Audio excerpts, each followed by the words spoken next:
You guys have asked for it, and now it's time to give you a walkthrough of how I live, work on the road as a fishing tackle sales rep.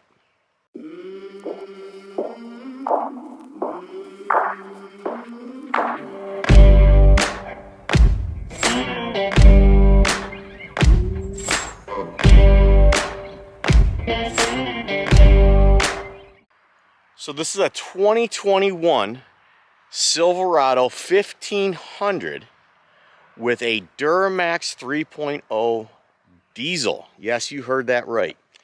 Now, you might be asking yourself, why in the heck would I do a diesel?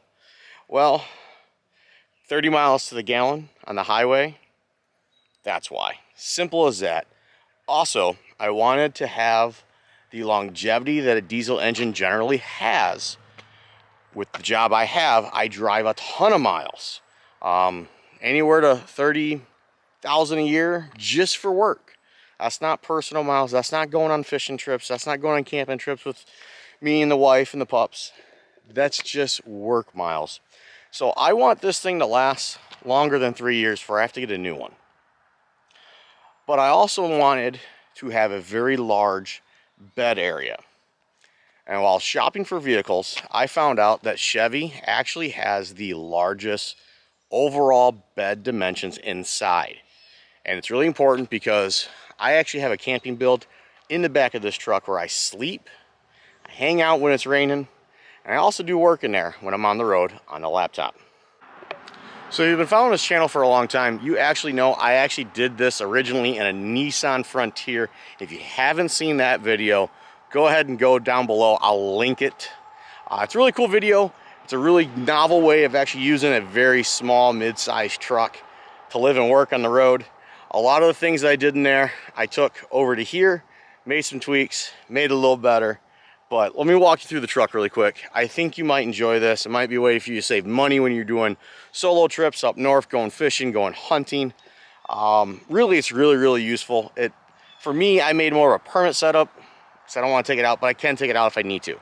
So first off, let's start on the outside of the truck. As you can see, I have the missile launchers here on the top. I actually made those myself. I did not buy the ARB ones.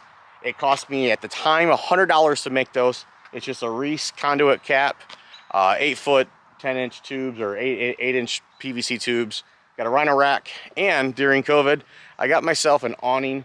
This awning actually comes all the way out and around to the back of the truck. And it's really cool when it's raining. I can actually cook on the tailgate, stay fairly dry, or if I'm chilling somewhere, have some shade on those hot summer days.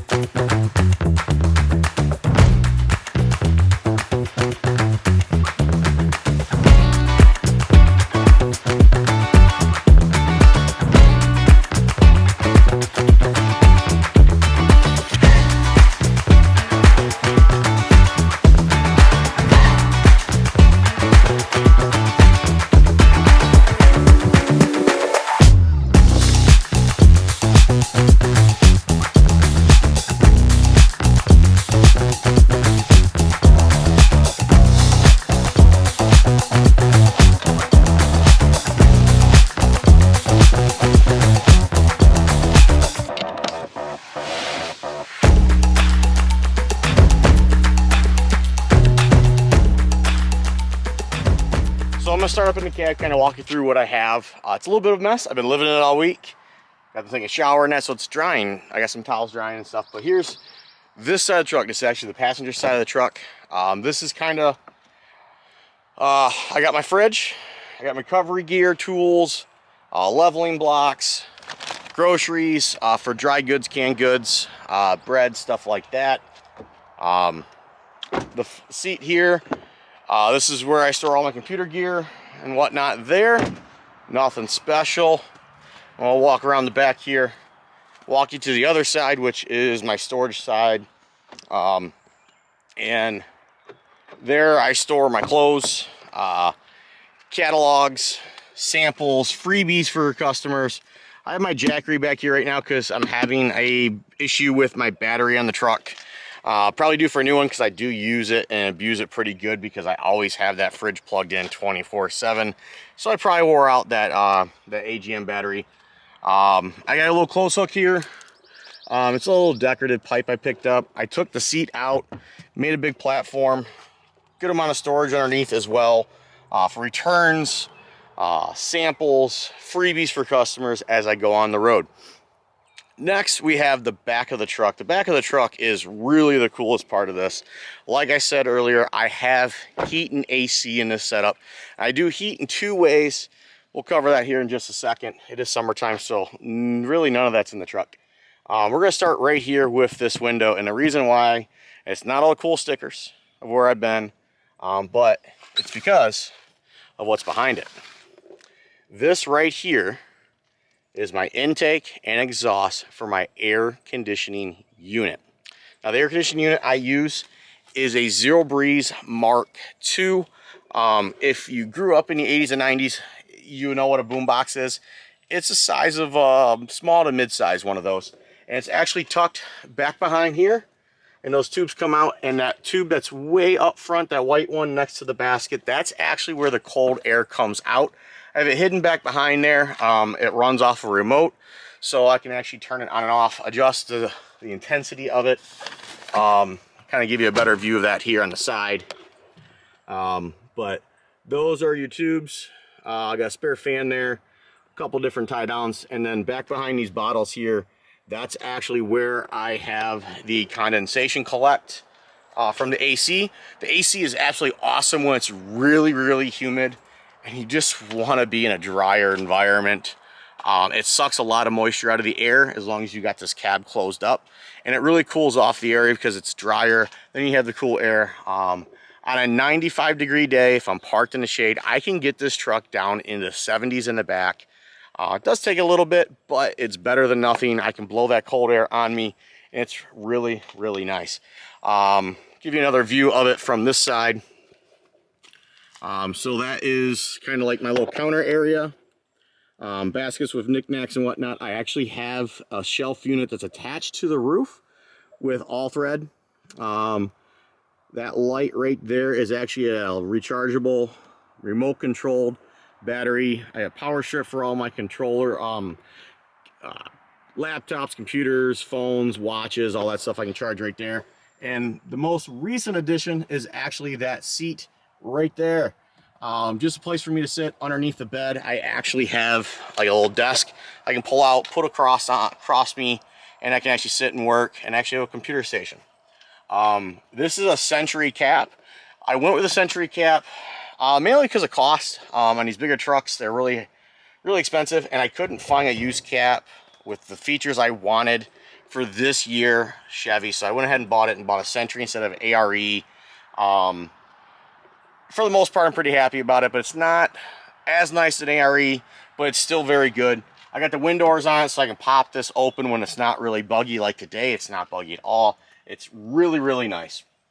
The mattress that I'm using is really important, and this is something that if you're going to get into vehicle camping, van life, anything like that, do not, I repeat, do not skimp on that there thing.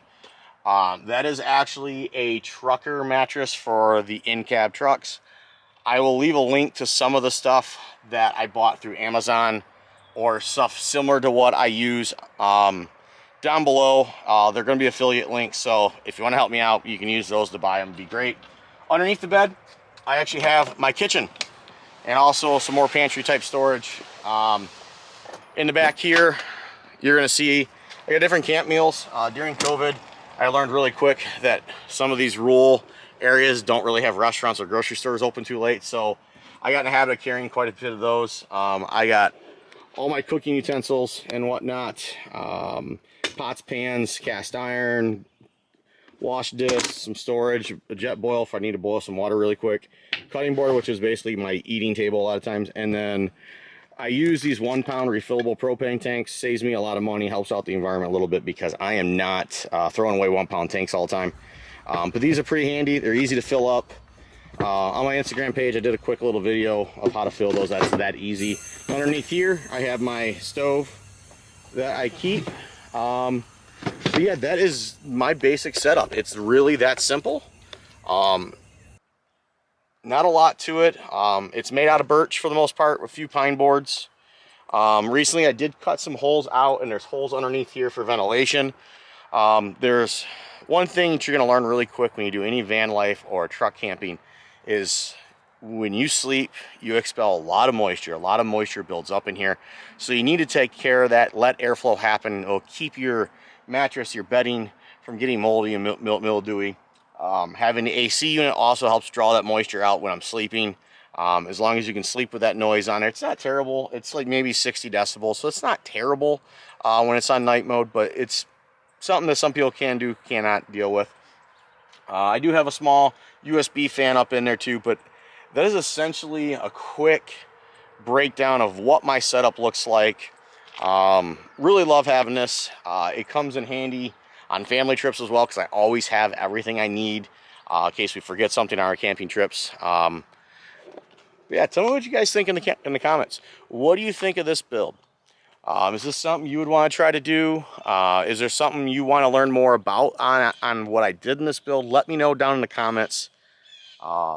I have been using this setup and tweaking it now for, since I got the truck. I got it in March 2021, so that's how long I've been sleeping in this truck, actually, and I've absolutely had nothing but good times in it.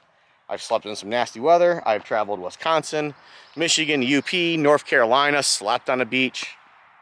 Just awesome setup, guys. So let me know what you think of the build.